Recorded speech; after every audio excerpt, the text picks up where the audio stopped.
देखिए, हमारा ये समाज कल्याण जो ये विभाग है, इसके बारे में है जो पेंशन हमारी बुढ़ापा पेंशन है, विडो पेंशन है, डाइवोर्सी पेंशन है, डिसेबल जो पर्सन होते हैं जिनके अंग भंग हो जाते हैं उनकी पेंशन है।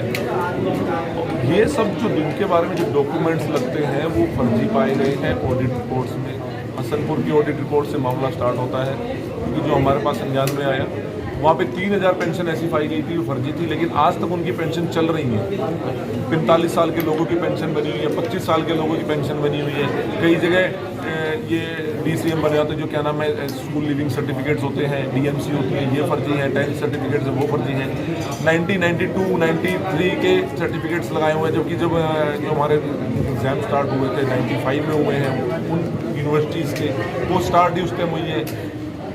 जो सबसे बड़ी बात है, जो हमने यहाँ पे CMO फरीदाबाद जो है वहाँ पे रोहित गौर डॉक्टर थे, एक और डॉक्टर है मैडम है वो, उनके बनाए हुए कई सारे मेडिकल सर्टिफिकेट्स जो एज जो जस्टिफाई कर रहे हैं कि 60 से अबव है, और जो डिसेबल्ड पर्सन को जस्टिफाई कर रहे हैं कि जिसकी आँख में जो भी आँख भंग है, वो सारे के सारे फर्जी पाए गए।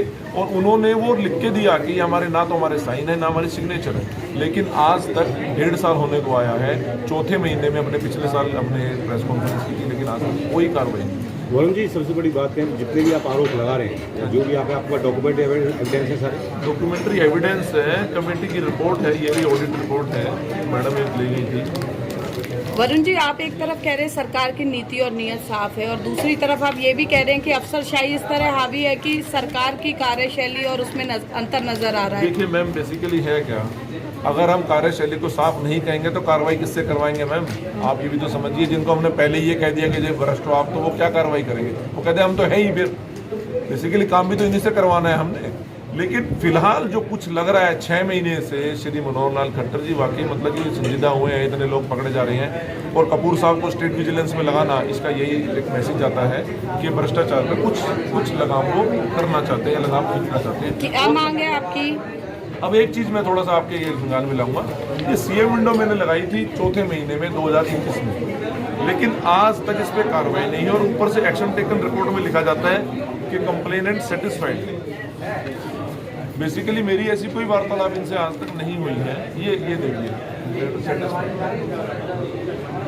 तो अब आपकी क्या मांग है आगे? देखिए, हमारी मांग तो ये है कि स्टेट विजिलेंस से इसकी जांच हो, श्री सुप्रीम कोर्ट की अध्यक्षता में इसकी जांच हो, और जल्दी से जल्दी जांच हो, और पूरा हर साल ऑडिट हो इनकी, और जितने ही फर्जी पेंशन बनी हुई है वो कैंसिल हो, और जिन्होंने ये सर्टिफिकेट्स बनाए हैं, ये देश की सुरक्षा के लिए बहुत बड़ा खतरा हो सकता है। जब ये 2500 रुपये के लिए एक पेंशन के लिए फर्जी डॉक्यूमेंट बन सकता है, तो किसी भी बाहर के देश की नागरिकता, इंसान की नागरिकता भी दी जा सकती है।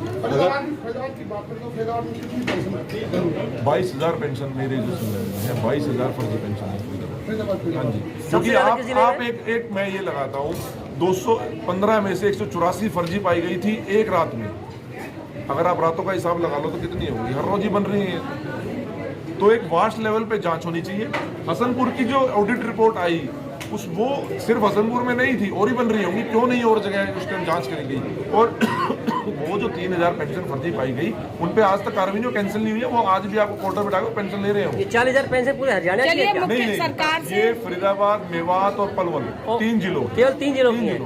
कौन कौन है जिनके ऊपर आरोप लगा रहे हैं? कौन कौन शामिल है मेन जो एक्यूज्ड है? देखिए, मैं तो कह रहा हूँ इसमें तो अपर लेवल तक IAS भी इन्वॉल्व मिलेंगे, लेकिन इसमें डीलिंग हैंड जो आ रहा है बार बार, मैं दो चीज़ को इंट्रोडक्ट इसलिए कर रहे हैं कि एक DC ऑपरेटर को बचाने के लिए इतना एक पूरा का पूरा महकमा लगा हुआ है, ऐसा क्या है उसमें?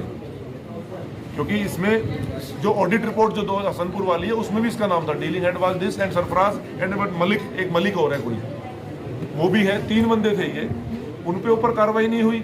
उसके बाद उसे फरीदाबाद में ट्रांसफर कर दिया गया, फिर फरीदाबाद में कोई कार्रवाई नहीं। यहाँ जो हमने 215 रात को पकड़े, उसके बाद ही तो कैंसिल हुए। मैडम को सस्पेंड कर दिया गया 2 दिन की, वो उनकी वो थी, क्या नाम है अपना, रिटायरमेंट 2 दिन पहले सस्पेंड कर दिया गया। उनका ड्राइवर सस्पेंड कर दिया गया कि यही पैसे लेते थे। तो ये बीच का जिसने 184 एक रात में बना दी, वो क्यों नहीं सस्पेंड किया गया? वो टर्मिनेट क्यों नहीं किया गया? उस पर कार्रवाई क्यों नहीं की? आगे क्या कदम रहने वाला अगर आपकी ये बातें पूरी नहीं होती है? मांग स्टेट विजिलेंस में जा रहे हैं, कोर्ट का ये हम रास्ता इख्तियार कर सकते हैं, और धरना प्रदर्शन के लिए बाबा जी बैठे।